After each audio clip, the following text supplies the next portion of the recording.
Hello, I'm Katherine Jennings. As part of my class assignment on helping skills and techniques, in this video, I will be demonstrating in an empathetic manner the following skills: self-challenge, also known as confrontation, self-disclosure, all within the problem management framework.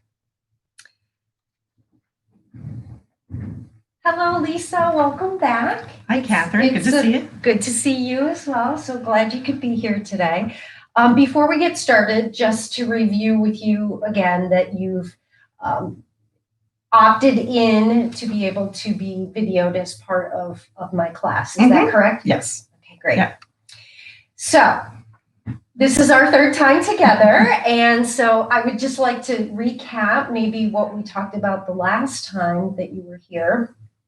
The last time we talked about basically that the COVID pandemic has really provided you, in essence, with a lack of motivation, but it also made you a little concerned about Thanksgiving and whatnot. But a lot of it had to do, I think, with your lack of motivation. You had lost your job and because of the pandemic, and we're kind of searching maybe for some motivation to help you to get to the point of maybe finding something else. Yeah. Since we know that kind of financially it isn't an option for you to fully retire right now, but that something needed to happen. So since the last time we spoke that you were here, do you want to give me a little recap maybe about how things have gone? I think you said it was going to be this past Monday that you were considering reaching out to your attorney friend again to see if the medical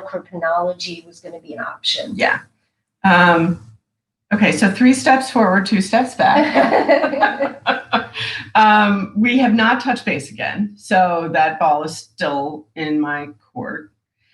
I did feel somewhat more productive, though, in terms of my kids were with me for Thanksgiving that we talked about last time, and we were able to Zoom with the one that is on the West Coast. So that was really nice. And that's so good to hear that you were able to have that. Yeah, good. And we took pictures with her on the Zoom screen, so it looked like we were all together. So, and I think just having the kids to the house was some incentive for me to kind of get at least the house under control. Okay. So that was good. I felt good about being productive that way, and started decorating for Christmas. And so I felt productive in terms of my surroundings, not all that productive in terms of furthering my job search or going down the path of what I need to do next. Okay. Yeah. And your facial expression just gave me an indication that you don't feel real happy about that. No, I'm kind of stuck. I mean, I would rather sit on the couch and binge watch, my crime shows or something. I know that I need to take the leap, and I am just paralyzed. Okay. So, and we've talked before, obviously the pandemic has affected so many of us in all kinds of different ways. But I'm wondering, and correct me if I'm wrong here, but I'm wondering if maybe there isn't something deeper that's kind of going on here for you. Yeah. What do you think of that? Well, what I've had to do a lot is look, in thinking about jobs, I have to look at my resume again and look at my LinkedIn profile. And it occurs to me that I've done a lot of different things through the years. I've had a lot of different positions. And I think, one, I'm a little weary. I'm a little tired. So on the one hand, it's kind of been nice to not have been working for the past several months. But there's also, I look at my own resume and I'm proud of the things I've done, and I feel that I'm a capable person. But I also feel when you haven't worked for a while, it affects your self-confidence.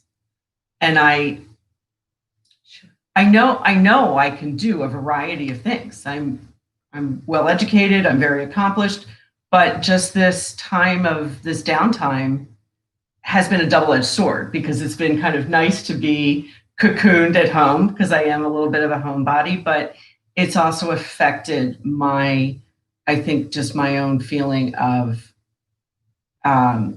being able to kind of pivot again, be able to possibly do something totally new, or just get back in the workforce, period, is almost kind of a paralysis by analysis kind of thing. Well, that's incredibly insightful, seriously, because as much as the pandemic could be an overarching thing that may have put you on this path, but clearly, as you said, you're a very capable person, but here you are now having to look at what options might be that would take you down a different career path. Mm-hmm. And as much as we recognize that staying stuck where you're at is not an optimal option for you because financially you can't do that. So here you are now looking at having to pivot once again. Mm-hmm. And that certainly makes a lot of sense. Yeah, it's funny. I go through motions where I kind of go from one spectrum to the other. One day will feel, okay, I'm going to be really energized about this. This is going to be a brand new option for me in terms of what I might do next. And I get excited about what the opportunities could be. And then I kind of fall back on not feeling real confident about taking that next step. And again, that makes perfect sense. I have to share with you, even for myself, I have gone through different career paths. Mm-hmm. Like I never imagined myself going down this particular Mm-hmm. career path, even with counseling. And every time we're faced with something new, right? A change in our lives. It can be both exciting and yet very fearful at the same time. Yeah. And so it sounds like maybe kind of that's maybe where you might be at. Yeah, I think I am. I feel that stuck. I feel that pull in both directions. Mm-hmm. And I need, just like having the kids for Thanksgiving was a good impetus for me to kind of get the house under control and start decorating. I almost need something to kind of kickstart me to really dig in and consider my next options in terms of my career. Right. So one of the things, obviously we kind of know that you've got some obstacles here, right? A little bit, and maybe some procrastination because of this idea that we're on yet another possible career path. Yeah. And that can absolutely take its toll on your self-confidence, certainly. But you are an incredibly capable person to be able to do all the various jobs that you handle. So you know what taking a risk can be. Yeah. And, just again, from maybe a little more introspection, have you had an opportunity in the past that you've had and it didn't turn out the way you thought it would? I've always been successful at the roles that I've had, but I have certainly been in situations where the job was probably more than I bargained for, or I was also dealing with forces beyond my control. When you work in nonprofit, you have to deal with boards and board members and board chairs. And if there isn't a good synergy there, that can be even added stress on top of just the day-to-day responsibilities of the job. And I have had that circumstance happen to me, which I don't want to be in that environment again, where I have that kind of knocking of heads. So I think that has made me, that particular experience has made me gun shy. But I also learned a lot from it. I also learned that I probably don't want to be in charge again.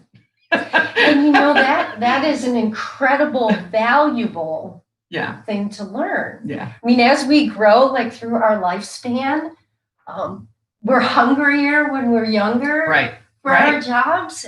And then when we get older, we feel like, okay, we've been around the block, we've seen it through a few things, and then maybe we can pick and choose what works for us. Right. So with that being said, you have said that you are looking at this medical chronology, okay? Yeah. And so if we look at how do we make that happen, right? What obstacles do you have maybe in front of you right now that, other than your motivation, are there some options that we could consider for you moving forward, whether it be, you know, additional support or resources that you might be able to get on board to be able to help you move that along? I think especially since it's a career path that I'm familiar with, but I don't know a lot of people who do it. It might help me to probably do some research on the internet in terms of, are there, just like there are professional organizations for nurses or for executive directors of nonprofits.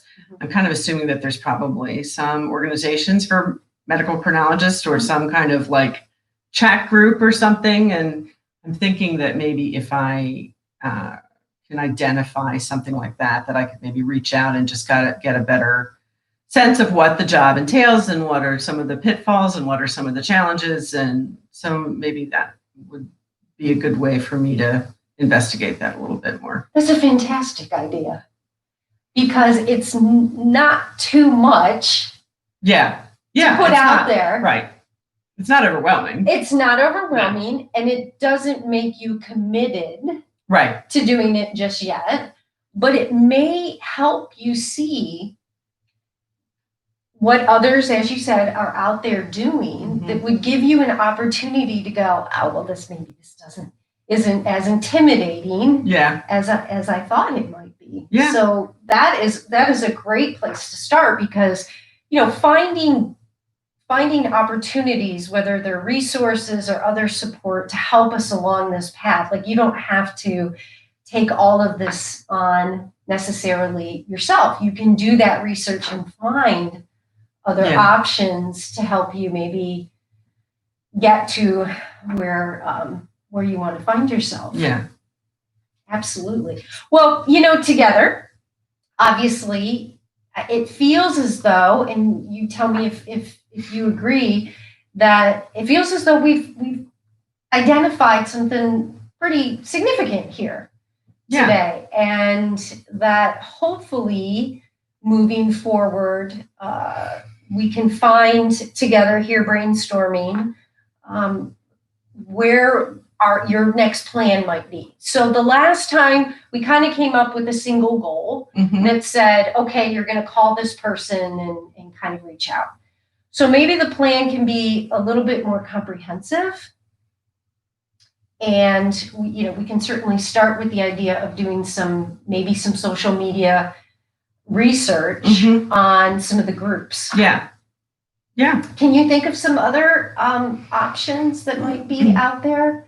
I'm also thinking I should probably, since this would be primarily a work from home type position, which, number one, I think perfect timing for that, since everybody in the world has had to revisit the whole concept of working from home. And I like that. I like the prospect of doing that. I've never had to do it a lot. I've had jobs before where I've had to be very self-motivated and do things on my own, but I still had a fair amount of guidance. So I almost wonder if, while I'm researching what other medical chronologists do, is maybe I need to also look into resources for just people in general who kind of are doing their own kind of thing from home, in terms of what are good practices to keep in mind, or what are good things in terms of keeping the workspace productive and not have it be something where you're constantly interrupted, and just like I'm sure everybody in the world has had to. Indeed. I mean, there is no doubt that not everyone can work from home. Right. And I think that, as much as it sounds unbelievably attractive to a lot of people, there can be some pitfalls to the challenges of working from home that it's so easy to be distracted Yeah. in an environment that's less controlled than what you had when you went to an office every day. Right. It sounds like that you recognize that. Yeah. And I think I haven't, I don't know. I don't know what I don't know. So I think I would have enough self-discipline to be successful at that. But I've always kind of been in a much more controlled, structured position. So this would be new, and that might also be part of why I'm stuck a little. Do you have a space in your house in which you have an office or an area where you could make it more of an office so that it becomes separate from your personal life? Yeah, I've started to kind of create. I mean, I've again kind of 3 steps forward and 2 steps back. I did start. Absolutely, and that's okay. I did start to create a space for myself. It's all about moving forward. It's not about being at the end right away. Yeah. Well, and I know that progress isn't linear. I know that it's, again, you can take 3 steps forward and 2 steps back. And I kind of feel that's where I am. But I did set up a little space for myself, and actually even went out and bought an office chair because I realized that the chair I was using wasn't, if I was really going to be spending a fair amount of time, it wasn't a good, physically for me, a good setup. So I just recently got that. So I'm making baby steps. So you have made progress, but maybe you haven't recognized it until now. Maybe. That you really actually have made some nice steps forward, and just because we're not at the end game yet doesn't mean that progress hasn't been made. Yeah. So now I think the last time you were here, you also mentioned, obviously doing this type of work means that in some ways you kind of have to sell yourself.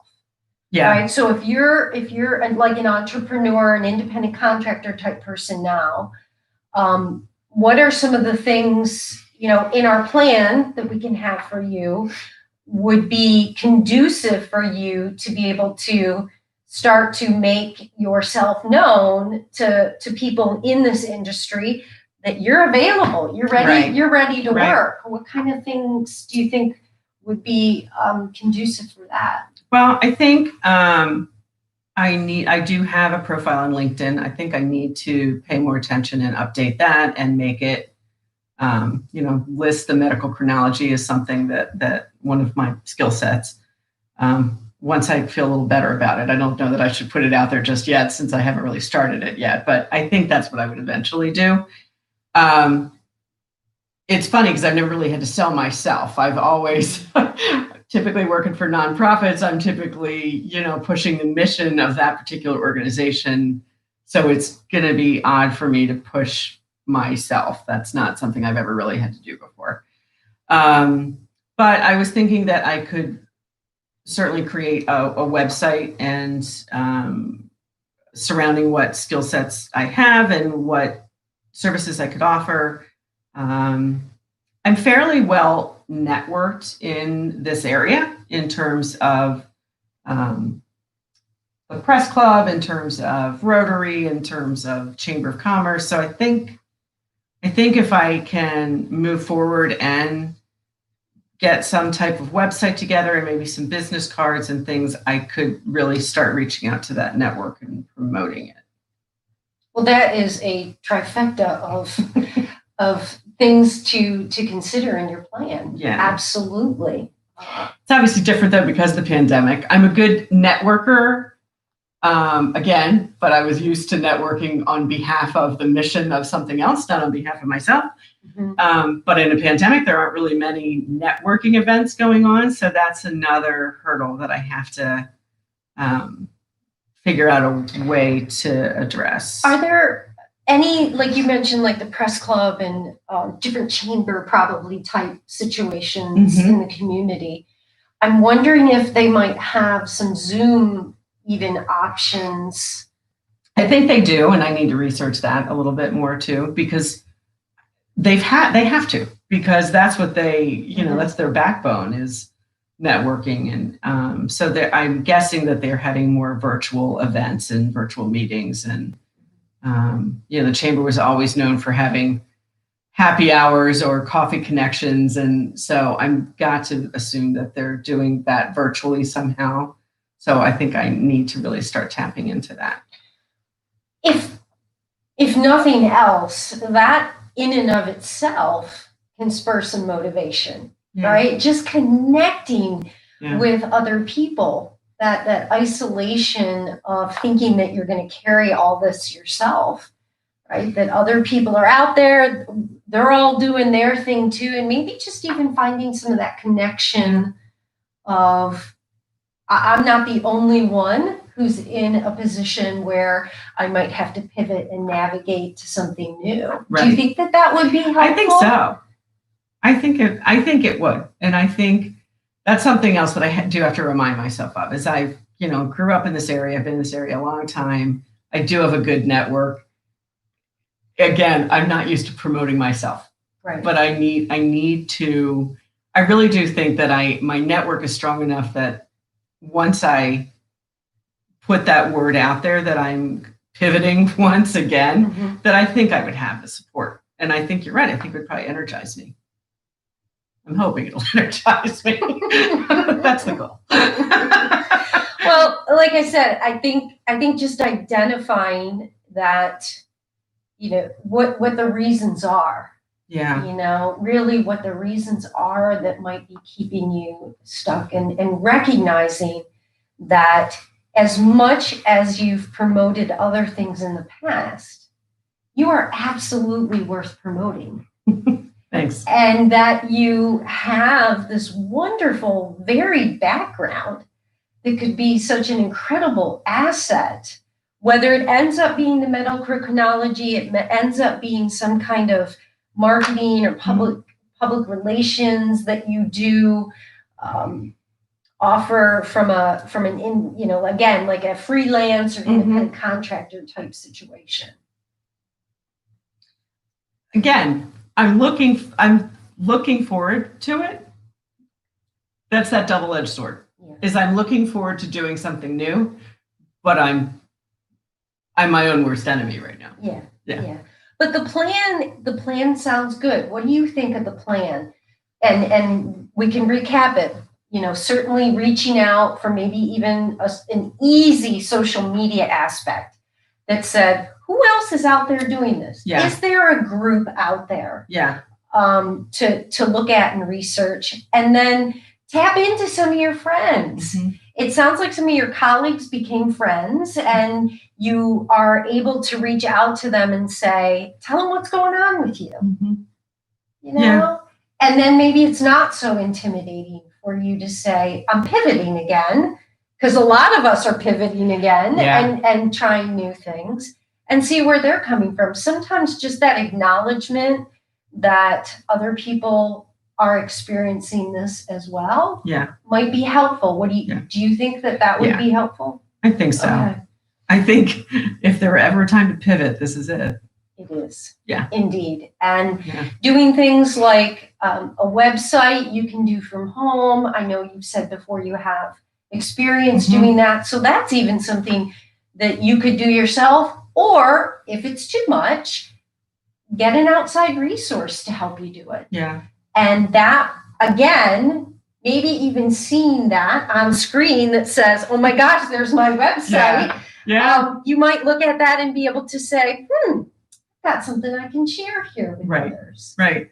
So I think your plan is good. I think that there are several things, that are very doable. Do you think that they're very doable? I do. Yeah, I do.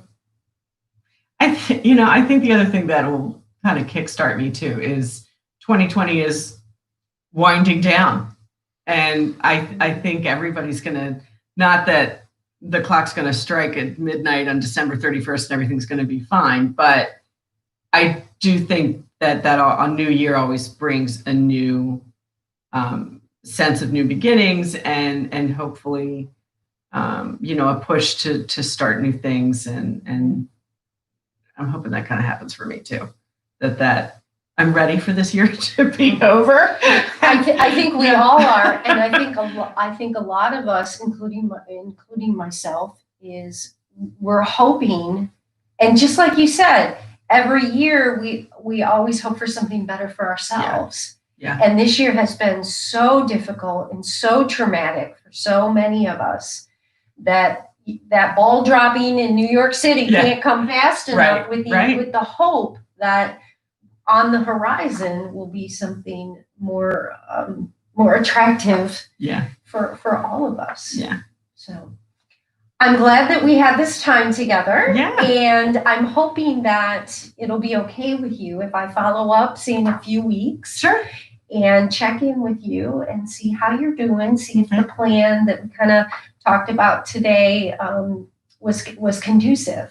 But I do have to say, I see in you more of an enthusiasm and an excitement about this than even the last couple of times that we talked. Good. Yeah. So there is progress. There is progress, and sometimes we don't always see it in ourselves. Right. Sometimes to hear ourselves say it, to have other people ask us about it, helps us recognize in ourselves that maybe we are a little bit further along than we anticipated. Yeah. So if it's okay with you, I'd love to check in with you in a few weeks. Sure. Sounds good. All right, great. Thanks, Lisa. Thank you.